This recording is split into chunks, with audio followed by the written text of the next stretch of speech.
A slow Harley rider. I wanted to slow down, so I bought a Harley Davidson. How many times have you heard that? How many times have you heard people say that? That, you know what, I thought I was riding too fast, so I'm just going to buy a slower motorcycle. I'm just going to buy a Harley Davidson.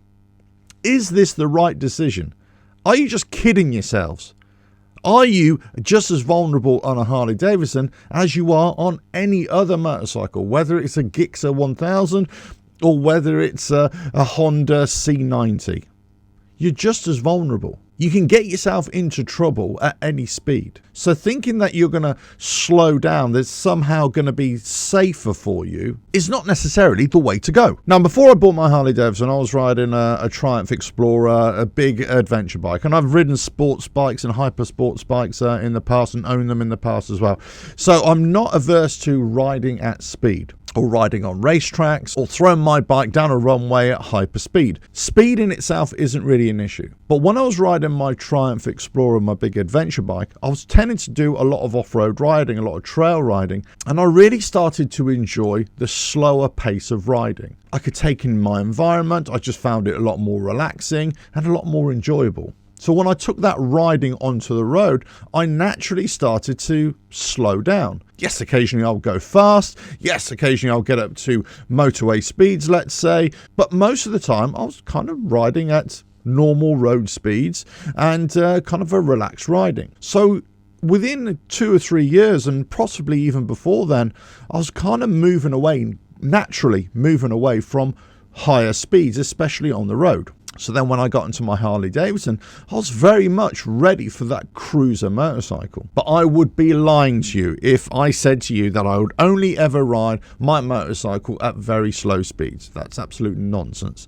I get up to motorway speeds and beyond. I've taken the Harley when it was completely stock, fresh out of the dealership, let's say. I hurled it down a runway and I took it up to the maximum limiter speed, which is just over 110 miles an hour. Now it's unlimited. Yeah, I haven't actually tested how fast it will go, but I know it will go faster. I've taken it, at highway speeds, at motorway speeds, and a little bit beyond, let's say, and it's been a glorious ride. But the overwhelming majority of the time, yeah, I'm just riding at normal speeds, but occasionally I do twist the throttle just to overtake another vehicle, let's say, and yeah, it rides really nicely. But it's not a sports bike. It's not a hyper sports bike.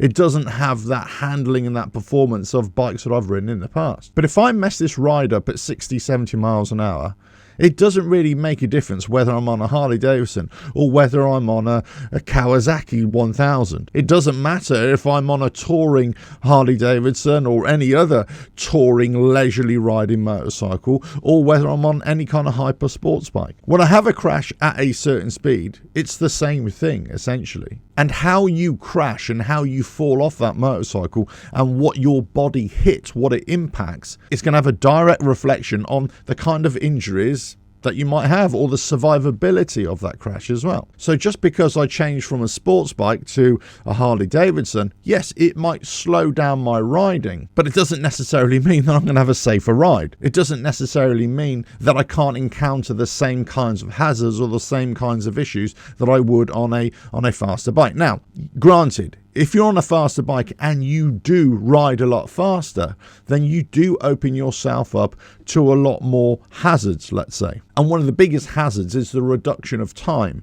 Your time to be able to react, your time to be able to identify hazards, that kind of thing. But you can ride faster on a Harley Davidson, you can ride faster on any motorcycle, within reason of course. But naturally, if you're on a sports bike, a really fast bike, there will be a natural tendency to ride faster, to use it to its capability a lot more. If you're riding a very underpowered motorcycle, then you'll probably ride it to its maximum capability, but its maximum capability is very, very slow in comparison. So by that logic, yes, if you move to a slower motorcycle or a smaller motorcycle, you're naturally going to go slower. But as I say, crashing at 40, 50, 60 miles an hour is exactly the same on whatever motorcycle you're on. So fooling yourself into thinking I'm going to be safer or I'm going to be a lot slower because I'm riding this other type of motorcycle may work on a certain level, but the reality is the same issues will apply on whatever bike you're riding. It's not only about speed.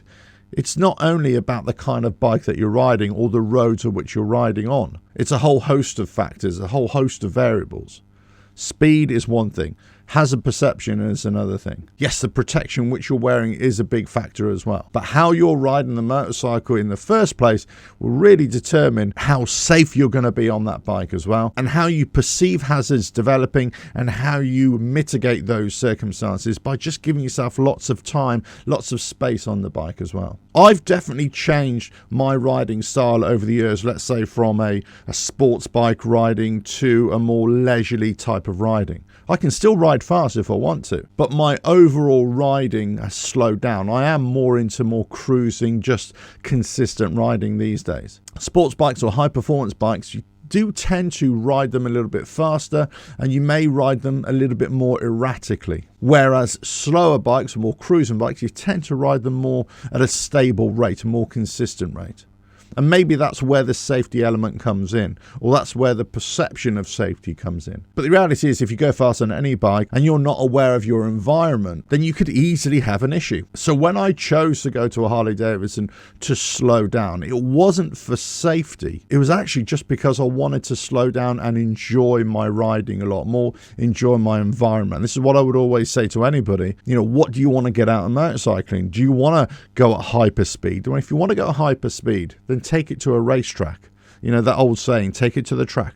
Take it off the road, take it to a track. Because then you're really going to be able to fine-tune your riding and really going to be able to go at those sorts of speeds that you really want to go at. If you really want to go at hyper speeds in a straight line, take it to a runway where there are events that will enable you to do that. But if you want to get onto the road, then you're going to have to determine what kind of motorcycle is going to be best for you and your style of riding, and also at what stage of life you're at as well. You may be at a stage, let's say like I am, just prefer to be a little bit more consistent, a little bit more relaxed when I'm riding, a little bit more comfort when I'm riding as well.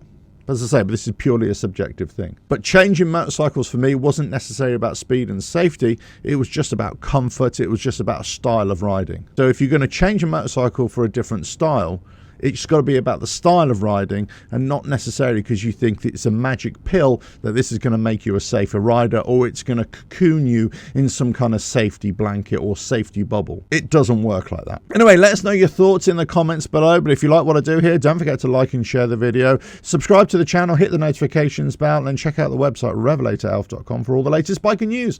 And I'll catch you again. Cheers now.